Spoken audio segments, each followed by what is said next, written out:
बोलो जयकारा बोल मेरे श्री गुरु महाराज की जय। सभी गुरुमुख प्रेमियों से सब प्रेम जय सच्चिदानंद। वंदो चरण सरोज गुरु मुद मंगल आगार। जय सेवत नर होत हैं भवसागर से पार। गुरु जी के सुमिरन मात्र से नाशत विघ्न अनंत। तासे सर्वारंभ में ध्यावत हैं सब संत। यूं तो एक से एक बढ़कर ज्ञानी संसार में हैं, लेकिन क्या किसी भी इंसान का अपनी मन की मर्जी का ज्ञान, अपनी समझ, उसके काम आ रहा है, उसकी समझ उसके काम आ रही है, उसको इस जीवन में सुकून, चैन, अमन इस जिंदगी का मिल पा रहा है? किसी से भी पूछें, किसी के लिए भी अगर ये सवाल संतों महापुरुषों की ओर से हो कि भाई जब से इस दुनिया में आए हो क्या कुछ कर रहे हो, क्या लाभ उठा रहे हो, तो हर किसी का इशारा यही होता है कि अभी तो हमें फुर्सत नहीं है, इतना काम है। परमार्थ की तो बात ही अलग है। केवल संसार का सांसारिक सुख भी प्राप्त नहीं कर रहे, झूठा सुख जो महापुरुष चेतावनियां दे करके समझाते हैं कि ये झूठा सुख है, ये सच्चा सुख है, ये शरीर का है, ये आत्मा का है, ये यहाँ रह जाने वाला है, ये साथ जाने वाला है। लेकिन अगर निर्णय पर आते हैं तो परलोक की तो बात छोड़ो, भक्ति की बात छोड़ो, माया में भी सफलता प्राप्त नहीं कर रहे हैं। माया को ही सब कुछ इंसान समझे बैठा है, तो माया में तो कम से कम सफल हो। इस जीवन में जो माया के साथ रचा पचा हुआ इंसान है, रात और दिन भगवान से भूलकर माया की प्राप्ति में, माया के माल असबाब, माया के जितने भी आडंबर हैं, मायावी ज्ञान, इन सब में पारंगत हो करके उसका लाभ दिखाई तो देना चाहिए। यानी जैसे कोई धन कमाए, धन कमाने की वजह से इतना मसरूफ हो इस जिंदगी में, उस धन का लाभ ही कहीं दिखाई ना दे। जब देखो माथे पर शिकन हो। जितना कोई ज़्यादा धन कमाने वाला है वो उतना ही परेशान नजर आता है। झूठा सुख ही सही, झूठा मान सम्मान ही सही, उसमें भी सफलता प्राप्त नहीं हो रही इंसान को। यानी और प्राप्त करने की जो लगन लगी हुई है, कभी किसी वक्त अपने आप को संतुष्ट होने ही नहीं देता, और ऐसा करते करते ही मृत्यु सर पर आ जाती है। पैसा इंसान इसलिए कमाता है, रिश्ते नाते इसलिए बनाता है, घर परिवार इसलिए बनाता है कि सुकून की जिंदगी जी सके। परिवार बनाता है, ब्याह शादी करता है, इसलिए कि उसे लगता है कि वो ऐसा करने से सुखी होगा, संतुष्ट हो जाएगा। धन भी कमाता है तो इसलिए कि वो सुख पाएगा, लेकिन वो उसी धुन में ऐसा लगा रहता है कि फिर न सुख मिलता है न सुकून मिलता है। एक वक्त ऐसा आ जाता है कि मृत्यु खड़ी सामने नजर आती है, फिर उसे होश आता है कि अरे आज तक तो मैं लगा रहा हूँ, जिस हेत जिस कारण मैं लगा रहा, मैं सुख पाना तो भूल गया, सुकून की प्राप्ति करना ही भूल गया। एक दृष्टांत है, एक सेठ जी थे जो दिन रात अपना काम धंधे में लगे रहते, अपने काम धंधे को बढ़ाने में लगे रहते। और क्यों न लगे, अगर किसी कार्य को शुरू किया है तो उसको आगे से आगे बढ़ाना ही चाहिए। वो शहर का सबसे अमीर आदमी उससे बनना था। चाहता तो हर कोई यही है कि मैं सबसे आगे निकल जाऊं।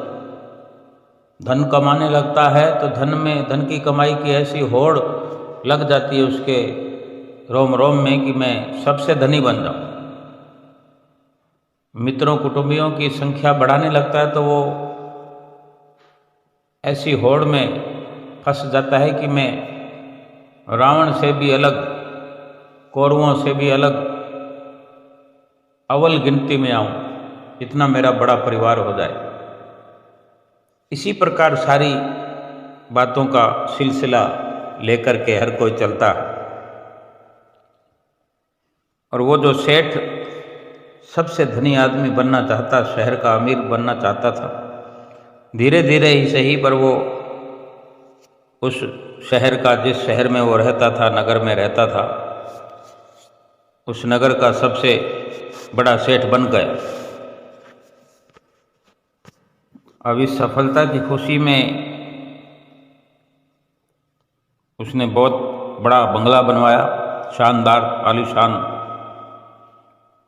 और मुहूर्त बंगले का करना था उसे, तो क्योंकि मुहूर्त करके हर कोई प्रवेश करता है, तो मुहूर्त वाले दिन, जो कि बहुत बढ़िया बड़ी पार्टी का आयोजन किया गया, चारों तरफ रौनकें ही रौनकें थी। यार दोस्त मित्र कुटुंबी पूरे परिवार के लोग और कुछ नए भी ऐसे निमंत्रण देकर के, कई बार हम पहली बार भी बहुत लोगों को आमंत्रित करते हैं, ऐसे आयोजनों पर ही संख्या बढ़ाई जाती है। तो बहुत भीड़ लगी हुई थी और सारा कार्य बड़े हर्षोल्लास से संपन्न हुआ। और जब सारे मेहमान खा पी कर चले गए तो सेठ जी भी अपने कमरे में आराम करने के ख्याल से, सोने के ख्याल से, क्योंकि थक करके चूर हो गए थे, अपने कमरे में गए और जैसे ही बिस्तर पर लेटे, एक आवाज उनके कानों में पड़ी, सेठ जी के। हल्की आंख लगने ही लगी थी और ये आवाज उन्हें जो सुनाई थी, तो वो सुन रहे हैं कि आवाज आ रही है कि मैं तुम्हारी आत्मा हूँ और अब मैं तुम्हारा शरीर छोड़कर जा रही हूँ।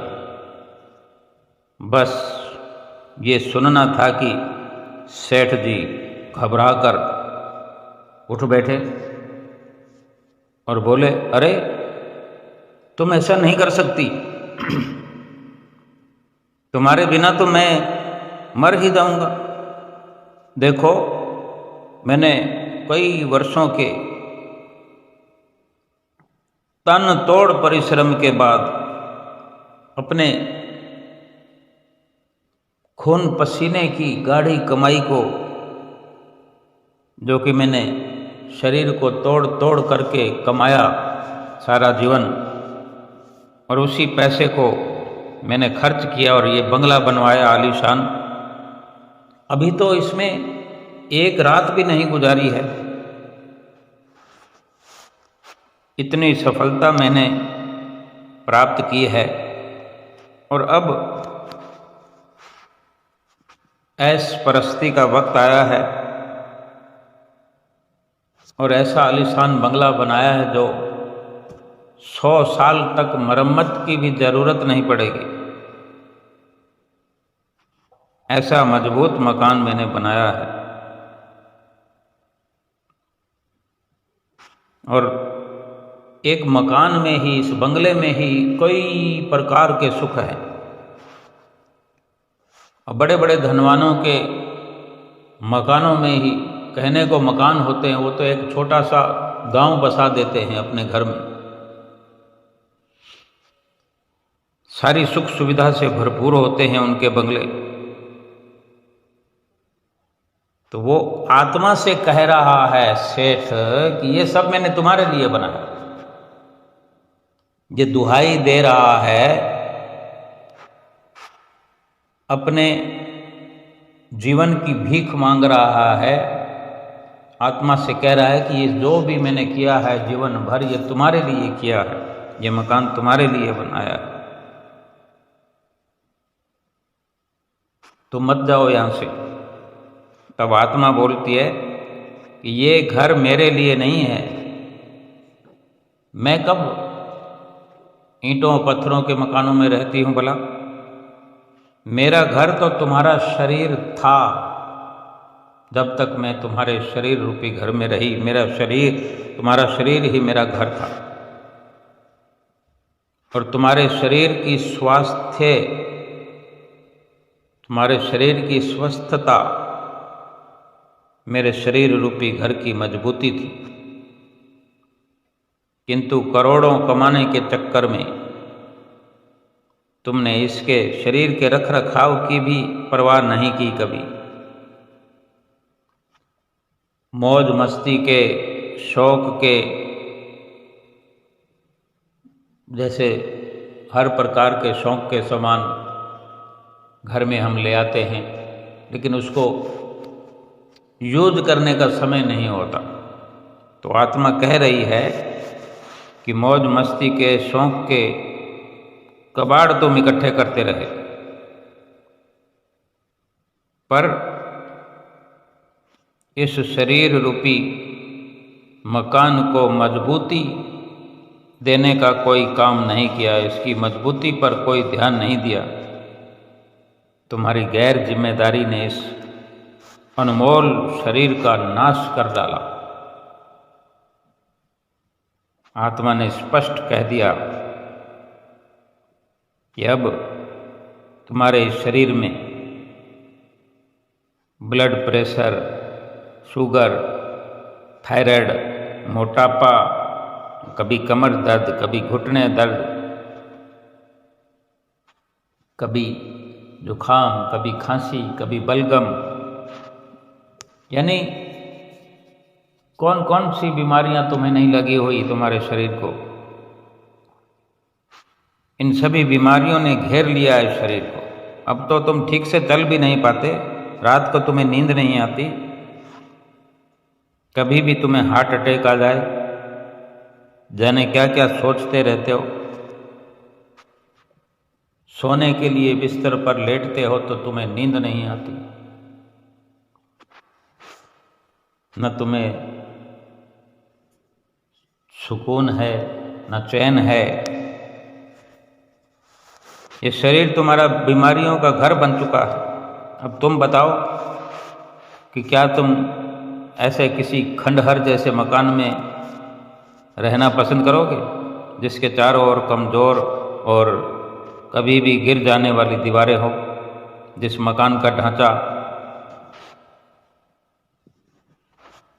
चरमरा गया हो, हर फर्नीचर को दीमक खा रही हो, रंग रोगन उड़ गया हो, ठीक प्रकार से सफाई ना हो, जहाँ तहाँ गंदगी पड़ती हो, बरसात में छत टपकती हो, खिड़की दरवाजे कड़ कड़ करते हों,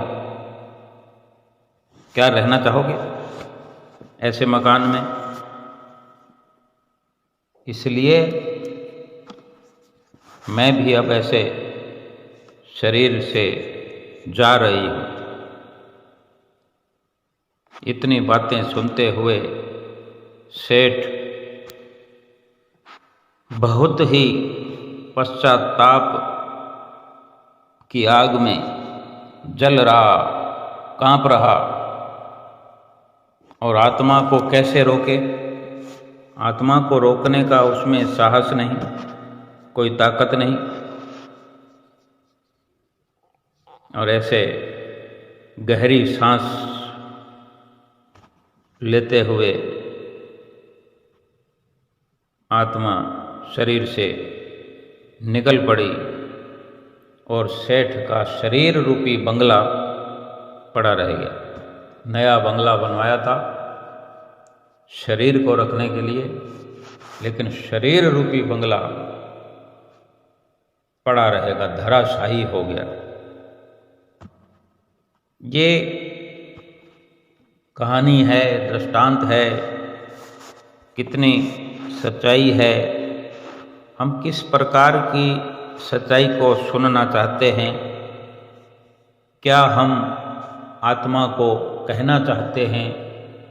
क्या आत्मा हमें ये कह नहीं रही है? क्या हमें ये आवाज़ नहीं आ रही है? थोड़ा कान लगाकर सुनने का प्रयास करें तो हमें अवश्य ही ये आवाज़ आती होगी। हम अपने लिए ये महसूस करें तो हमें सुबह से शाम तक और रात्रि से सुबह तक यही आवाज़ें आती हैं। कभी ब्लड प्रेशर, कभी शुगर, कभी थायराइड, कभी हार्ट, कभी घुटनों का दर्द, कमर का दर्द, कंधों का दर्द, आँखों की परेशानी, कुछ ना कुछ लगा रहता है, और भी जाने क्या क्या। अगर कुछ भी हमें नहीं है तो क्या हम इस इंतज़ार में बैठे हुए हैं कि हमें आत्मा आकर के जगाए? क्या सबको, हर किसी इंसान को आत्मा कहकर जाती है कि मैं अब नहीं रहना चाहती? इतना समय किसी को मिलता है? आत्मा बेशक नहीं किसी को आवाज़ देकर जाती, लेकिन परमात्मा तो सतगुरु के रूप में हमें मिले हैं। हमें जो सतगुरु की शरण मिली है, क्या कभी उनकी ओर से नागा हुआ है कि उन्हें हमें ना समझाया हो कि मृत्यु आने वाली है? कभी ऐसा दिन, कोई सुबह, कोई शाम ऐसी आई हो जिसमें हमें सतगुरु ने हमें आगाह ना किया हो? और हम क्या कर रहे हैं? हम अपने आप को कितना समझदार कहते हैं, ज्ञानी कहते हैं, लेकिन हमें अगर गिड़गिड़ाना पड़ेगा, आत्मा को रोकना पड़ेगा, तो क्या रोक पाएंगे? अगर आज हम संतों महापुरुषों की बात को सुन लें, सुनना तो वही होता है जो सुन करके, समझ करके अमल कर ले। सुनने को सारा संसार सुनता है, ज्ञानी होने को तो सारा संसार ज्ञानी है, लेकिन फिर रोना क्यों है? हम शरीर को केवल शमशान में पहुंचाने तक का ही कार्य करने में लगे हुए हैं, शरीर से और कोई काम नहीं लेना। अगर कोई शहर का सबसे अमीर बनना चाहता है, कोई गली का धनवान बनना चाहता है, कोई ऊंची महल माड़ी वाला बनना चाहता है, कोई ताकतवर बनना चाहता है, कुछ भी करके, चाहे कोई गरीबी में ही पच पच के जी रहा है, यूं तो सभी शमशान की ओर ही तो अपने शरीर को धकेल रहे हैं। अथक प्रयास, तन तोड़ परिश्रम जो हर इंसान इस दुनिया का कर रहा है, शरीर तो उसमें समाप्ति हो रहा है, नाश हो रहा है इस शरीर रूपी मकान का, शरीर रूपी बंगले का। चाहे कोई देसी घी खा रहा हो, चाहे फल फ्रूट खा रहा हो, दूध मलाइयाँ खा रहा हो, या सूखी रोटी खा रहा हो, तन पर रेशमी वस्त्र हों, सोने के लिए मखमली गद्दे हों, बढ़िया से बढ़िया आईफोन हो बात करने के लिए, मनोरंजन करने के लिए, बड़े बढ़िया स्क्रीन वाली एलसीडी लगी हो, बहुत देश दुनिया की खबरें चलती हों, अपने शहर तो क्या पूरे संसार की खबर पल पल में हमें आती हो, उस पर हम टिप्पा टिप्पणी करते हों, लेकिन अपनी स्वयं की खबर क्यों नहीं है? हमारे बंगले में साजो सामान भरपूर हों, ताकि हम हमारे बंगले में रहने वाले जो मात्र बंगले के मालिक हैं, फैक्ट्री के मालिक हैं, सुख से रह सके, अच्छे से अच्छा जीवन हमें मिलता रहे। लेकिन हमारा शरीर रूपी जो बंगला है, इस शरीर रूपी बंगले के लिए हमें क्यों नहीं चिंता है? हम जो रहने के लिए बंगला बनाते हैं, बनाया है या बनाने जा रहे हैं या बन रहा है, 1 है, 2 है, 4 है, चाहे कितने हैं, अनेक बंगले हों, महलमाड़ियाँ हों, उसकी हम समझ सकते हैं कि म्याद हम फिक्स कर भी लें कि हमने इसको इतना मजबूत बनाया है। हम जिस घर में रहते हैं वहाँ मरम्मत की ज़रूरत 100 साल तक ना पड़े, उसकी नींव इतनी मजबूत रखी हो, ऐसे ऐसे साजो सामान उसमें रखे हों कि गली मोहल्ले में चलने वाले लोग देख करके नाज करते हो। लेकिन कभी अपने शरीर रूपी बंगले की ओर ध्यान किया कि ये कितना चलेगा? ये शरीर रूपी जो महल है, इसमें जो इसका मालिक जीवात्मा है, उसको इस शरीर रूपी बंगले का, इस शरीर रूपी संसाधनों का कितना सुख हमने बना कर दिया है कि ये जीवात्मा सुख से रहता है, यह रह पाएगा। और इस शरीर की कितनी म्याद है कि ये 100 साल तक चलेगा। कैसी इसकी नींव बनाई हमने, कुछ खबर नहीं है। कोई स्क्रीन नहीं लगाई हमने इस शरीर रूपी बंगले में कि हम कम से कम जीवात्मा की खबर कर सके, जीवात्मा पर अपनी नज़र कर सके, नज़र रख सके, इसकी पहचान कर सके। कुछ कानों कान खबर नहीं है, हमें स्वयं अपनी भी पहचान नहीं है। और महापुरुष रात दिन हमें समझाते, क्यों नहीं खबरदार होते, क्यों आंखें मूंद कर बैठे हैं, खुली आंखों में भी सो रहे। हमें तो अपने सतगुरु पे नाज होना चाहिए। हमें रात और दिन नींद में भी कभी सोए हुए भी आंख अगर खुल जाती है तो उस वक़्त भी हमें याद दिला देते हैं कि जीव आत्मा से, अपनी आत्मा से पूछो, वो ठीक है। लेकिन हम ना तो बाहर की नींद से जागते हैं, ना अंदर की नींद से जागते हैं। बस सोए हुए। तो हर किसी को इससे बढ़कर अवसर नहीं मिलता कि महापुरुषों की शरण मिल जाए। आज एक घर के अंदर और एक दुकान फैक्ट्री के अंदर व्यवस्था को हम चलाते हैं। माताएं हों, बहनें हों, एक घर की साफ सफाई के लिए हम अपना पूरा वजूद मिटा देते हैं। जितना फर्श को चमकाते हैं, जितना दीवारों को चमकाते हैं, जितने बर्तनों को चमकाते हैं, झाड़ू और पोछा लगा लगा के और गैस चूल्हे पर अपने को तपा तपा के खुद खाकर दूसरों को खिलाकर सबकी नौकरियां करके अपने ही वजूद को मिटा देते हैं, सर्वनाश कर देते हैं, कर रहे हैं।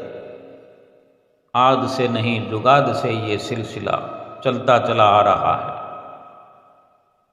भगवान श्री राम आए तो उन्होंने मुहिम चलाई, एक अभियान चलाया सुखी होने का, खुशियां प्राप्त करने का। पल पल करके संदेश दिया कि मुझे क्या अच्छा लगता है। मुझे नाम का सुमरण करने वाले लोग अच्छे लगते हैं, मैं उन्हें पसंद करता हूँ। ऐसा ही भगवान श्री कृष्ण ने कहा कि सारे आश्रय छोड़ करके अगर कोई मेरा नाम भजता है, मुझे याद करता है, तो मैं हर प्रकार के भय से उसे, चाहे वो इस लोक का हो या परलोक का हो, शरीर का दुख हो चाहे आत्मा का हो, सभी दुखों से मैं मुक्त कर देता हूँ। आज इस घोर अंधकार में, घोर कलयुग में वही श्री राम, वही श्री कृष्ण सतगुरु के रूप में हमें मिल गए हैं। बड़े भागों से, बड़ी किस्मत से हम गाया करते हैं, सतगुरु मिल गए किस्मत नाल, असां तां हो गए माला माल। फिर ये क्या कहने के लिए, कहने मात्र के लिए ही हम शब्द बोला करते हैं या सुनने मात्र के लिए ही ये शब्द हो जाता है? हम ताली बजा बजा कर गाते हैं, नाचते भी हैं, आत्मा तक इसका असर होने ही नहीं देते हम।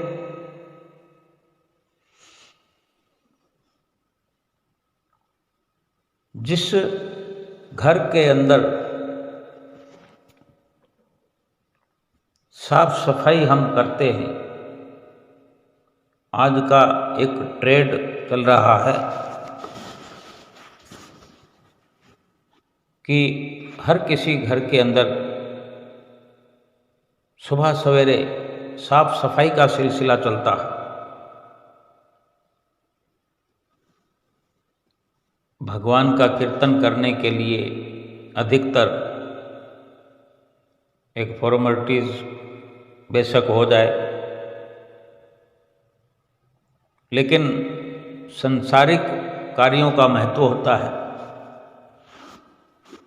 अगर घर के लोगों को घर से बाहर जाना है, कोई स्कूल जाने वाला है, कोई ऑफिस जाने वाला है, वहाँ तक तो ठीक है। उन्हीं कामों के साथ एक आत्मा का काम भी तो हम शामिल कर लें। इतना ही सही कि घर में 4 लोग हैं, 6 लोग हैं, एक अपनी आत्मा को गिनना, दूसरे की आत्मा को ना भी गिने। दूसरों को तो हमने शरीर रूप में गिनती कर लिया है, 4 लोग हमारे साथ हैं, 5वें हम हैं, 6ठी हमारी आत्मा को अलग से गिन लें कि आत्मा को ये हमारा शरीर मिला हुआ है, शरीर रूपी मकान है, इसको हम खाना देते हैं, कपड़ा देते हैं, इसको सजाते हैं, संवारते हैं,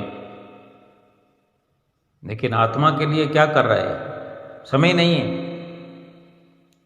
पहले तो इतने लोगों के लिए सारी रचना रचाते हैं, फिर उस मकान के लिए जो ईंटों और पत्थरों का है, अगर हम खुद झाड़ू पोछा नहीं लगाते हैं तो जो काम करने वाले नौकर चाकर हैं उसके पीछे पीछे चलते हुए अपना समय गर्क कर देते हैं। यानी जो पोछा और झाड़ू लगा रही है या लगा रहा है, नौकर है, उस पर इतनी नज़र रखते हैं कि कहीं भी कोई मिट्टी ना रह जाए, कहीं साफ सफाई में कमी ना रह जाए। अगर कहीं दिखता है तो दोबारा से पोछा लगवाते हैं, दोबारा से झाड़ू लगवाते हैं। इतनी चिंता, इतनी फिक्र अपने दिलो दिमाग में रखते हैं। और ऐसे ही सारे कामों के लिए सिलसिला चलता है। कल लगाया था झाड़ू, अगर कभी कोई नौकर चाकर ना आए तो फिर कैसे भी करके हम खुद लग जाते हैं, पूरी व्यवस्था करेंगे। लेकिन आत्मा के बारे में क्यों नहीं ख्याल आता? किसी भी प्रकार से हम अपने शरीर रूपी वजूद को मिटा रहे हैं, लेकिन उसका लाभ कहाँ हो रहा है? क्या आत्मा को लाभ मिल रहा है? आत्मा भूखी प्यासी पड़ी है। हम अपने घर में आए हुए नौकरों को तनख्वाह देते हैं, खाना पीना भी देते हैं, उनकी मदद भी करते हैं, लेकिन अपने असली वजूद को, अपने असली स्वरूप को, जो भूखों मर रही है आत्मा, जो सर्दी से ठिठुर रही है आत्मा और तकलीफ़ों से जारो जार रो रही है आत्मा, क्योंकि उसे जो दुख मिलने वाला है, जो वक्त आने वाला है, हमारे ही कृत्यों से, हमारे इस शरीर से जो हम कृत्य कर रहे हैं और जो नज़रअंदाजी हमसे हो रही है आत्मा की, हमने जो आत्मा को नज़रअंदाज किया है, अपने असली स्वरूप को जो हम भुलाए बैठे हैं। ना कभी आँखों से कुछ दिखाई देता है, ना कानों से कुछ सुनाई देता है, ना कोई खुशबू सूंघने में ही कुछ हमें ना समझ आती है, किसी प्रकार से कोई इल्म नहीं है, और आत्मा निकल कर जाने वाली है।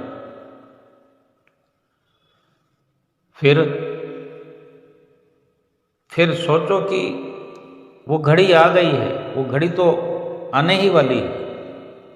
एक बार समझ लो कि वो घड़ी आ गई है, तो सोचो क्या होगा? क्या यूं ही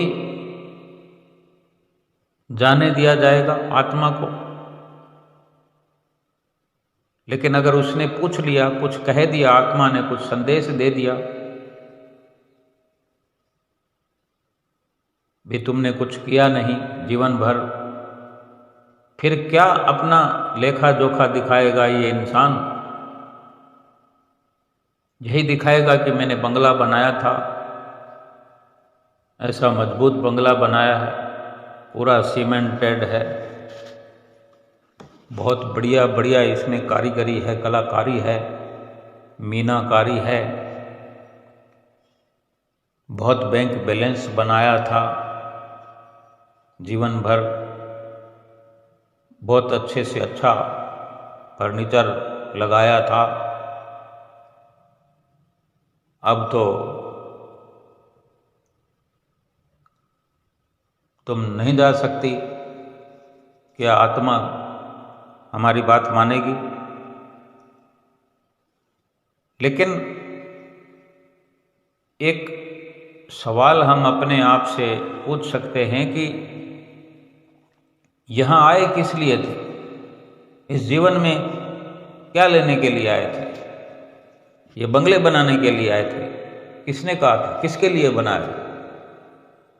जिस शरीर के लिए हमने यहाँ बंगला बनाया, फैक्ट्री बनाई, दुकान बनाई, जिस दुकान को इंसान चलाता है, जिस फैक्ट्री को चलाता है, कितना उसका मापदंड अपने दिलो दिमाग में सजा कर रखता है।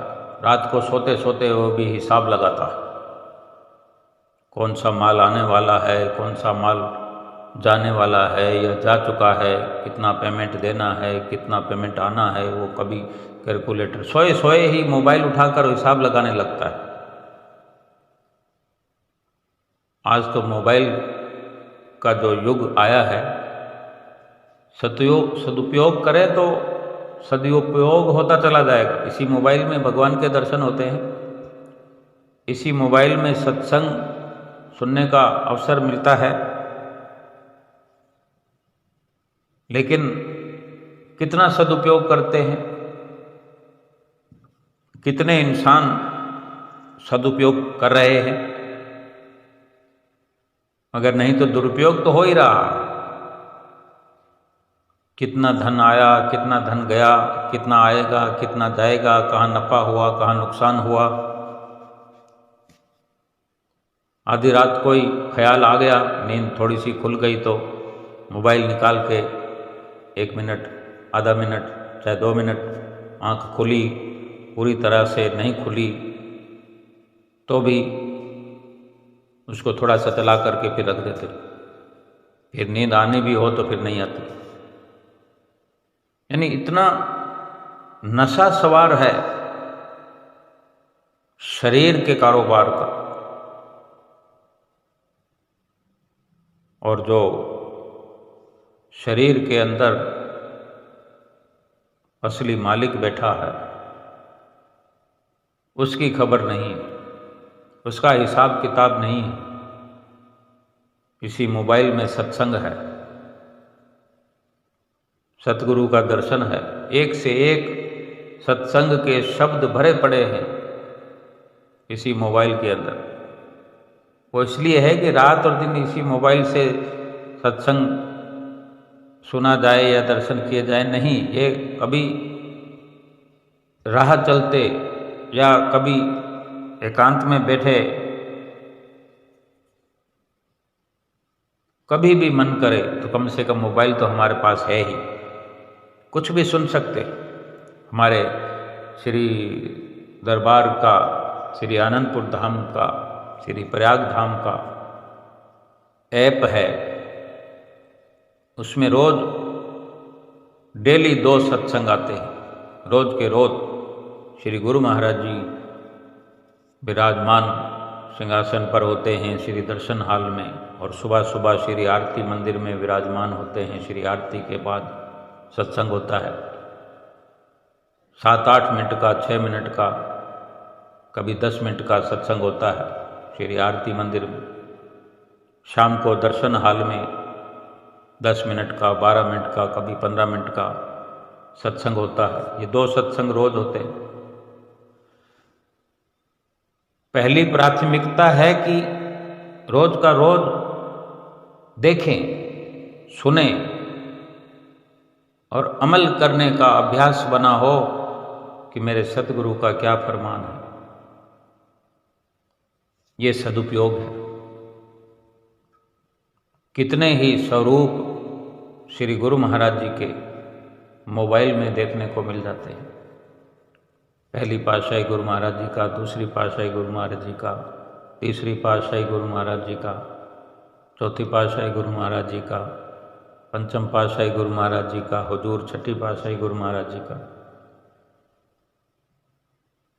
किसी भी वक्त हम मोबाइल चलाकर थोड़ी सी झलक देखकर अपने मन मंदिर को हरा भरा कर सकते हैं, अपने मन मंदिर के अंदर नज़ारा देख सकते हैं, अपने मन के मंदिर को रोशन कर सकते हैं। ये सदुपयोग है। बाकी तो किसी भी शब्द से कभी भी हमें लाभ हो सकता है, लेकिन हमारे पास तो भरमार है, महापुरुषों के वचनों की भरमार है। अथा रोज का रोज सत्संग आता है। और जो हिदायती वचन हमें रोज सुनने को मिलते हैं।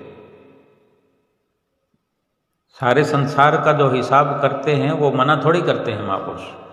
गुरु महाराज जी ने हमें तो कभी नहीं मना किया, बल्कि खुश होते हैं कि अच्छी बात है कि पुरुषार्थ इस शरीर के लिए करना आवश्यक है। अगर इंसान इस दुनिया में आया है तो शरीर के लिए अगर पुरुषार्थ नहीं करेगा तो शरीर को कैसे चलाएगा। शरीर को चलाने का मतलब ये भी है कि शरीर के लिए अगर साधन नहीं जुटाएगा तो इस शरीर से भक्ति कैसे कर पाएगा। आज देखो श्री दरबार में गुरुमुख प्रेमी पहुंच रहे हैं, रोज के रोज। अभी शुभ वैशाखी का पर्व आ रहा है, शुभ संक्रांत का पर्व आ रहा है। श्री गुरु महाराज जी हुजूर छठी पातशाही गुरु महाराज जी श्री आनंदपुर में विराजमान हैं। संगतें बढ़ रही हैं रोज के रोज, कोई आ रहा है, कोई जा रहा है, कोई वहाँ रुक रहा है, त्योहार करके वापस लौटेंगे। तो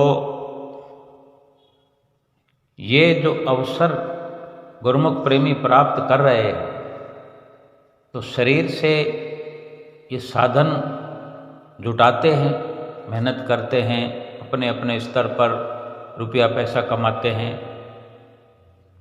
व्यवस्थाएं करते हैं, घर परिवार चलाते हैं।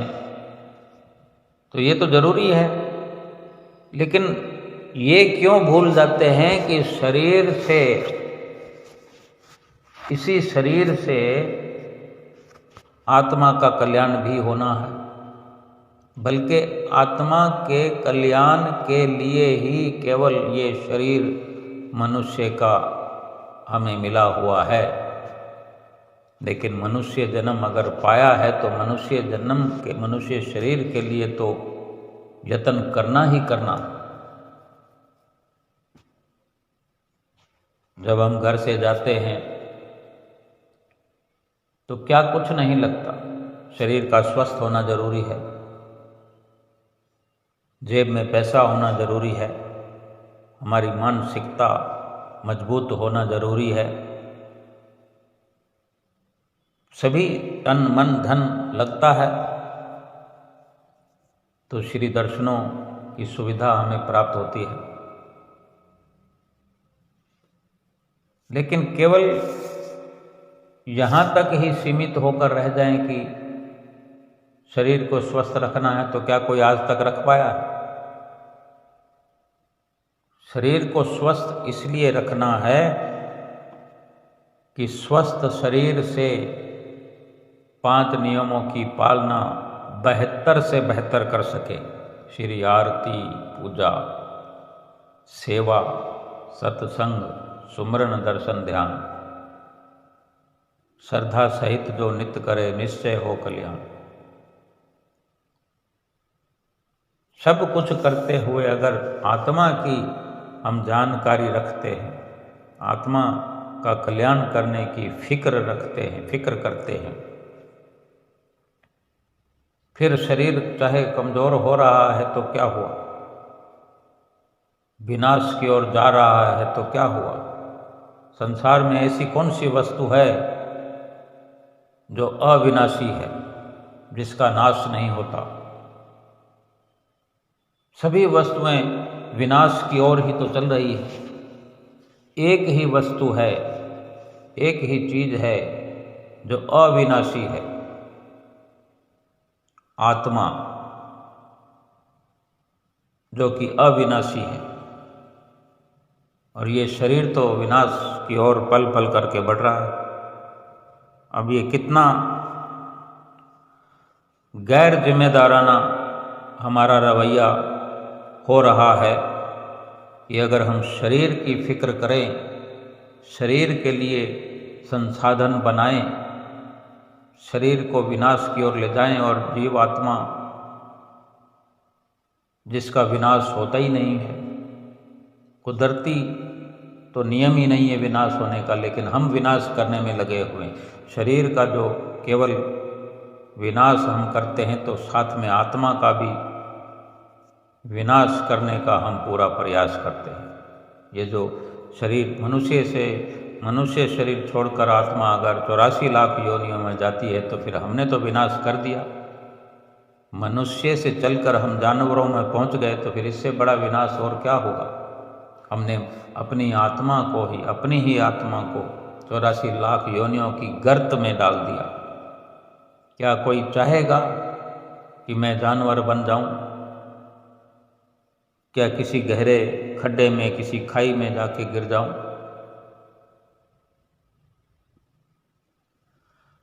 जितनी चिंता हमें संसार की है,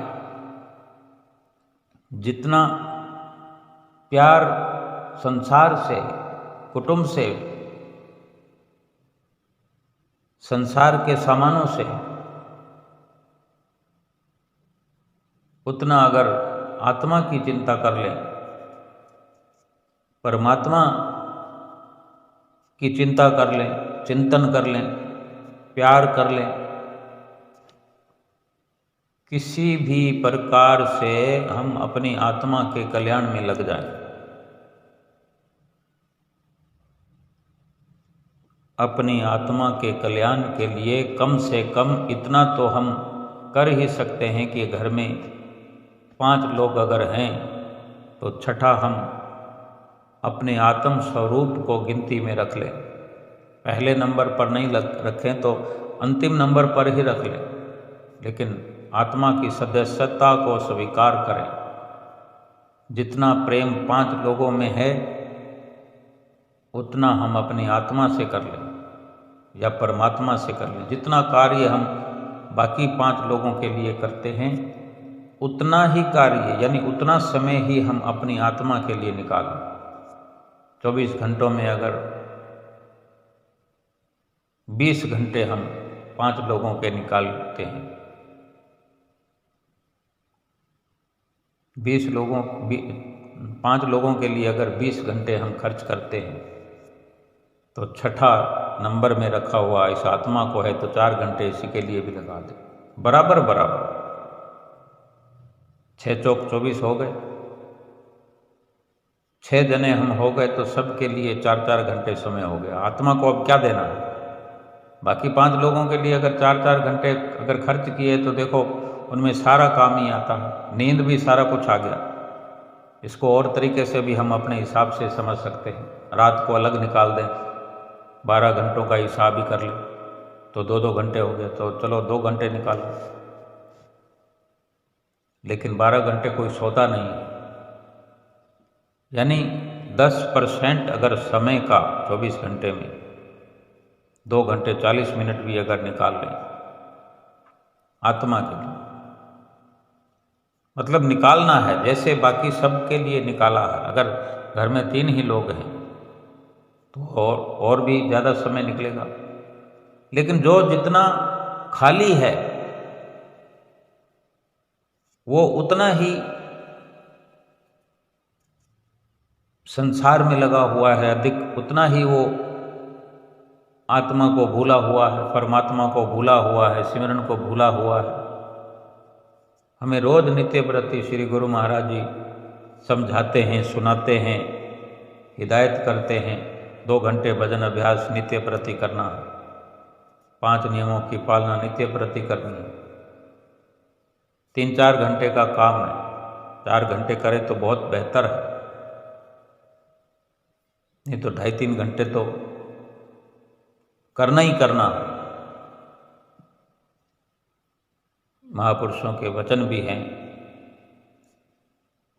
कि जितना हेत कुटुंब से उतना हरि से होय, चला जाए बैकुंठ में पल्ला न पकड़े कोय। कि जितना प्रेम, जितना हेत कुटुंब से है उतना भी अगर हरि से कर ले कहने को तो शास्त्रों में वर्णन है कि पूरा जीवन जो है भक्ति के लिए मिला हुआ है, लेकिन ये तो छूट दी है मनुष्य मात्र को, जीव मात्र को समझाने के लिए।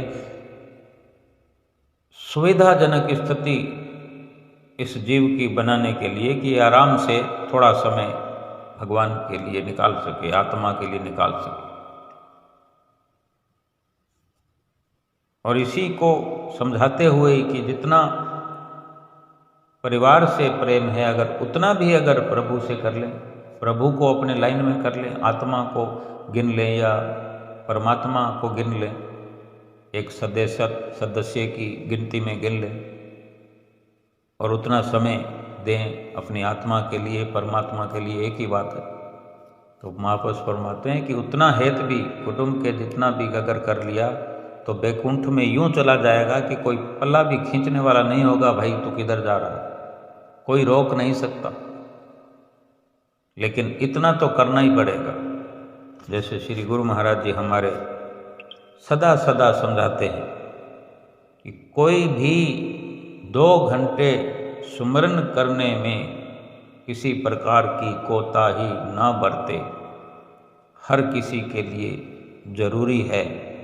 और 5 नियमों की पालना भी नित्य निरंतर होती रहे, 2 घंटे भजन अभ्यास होता रहे।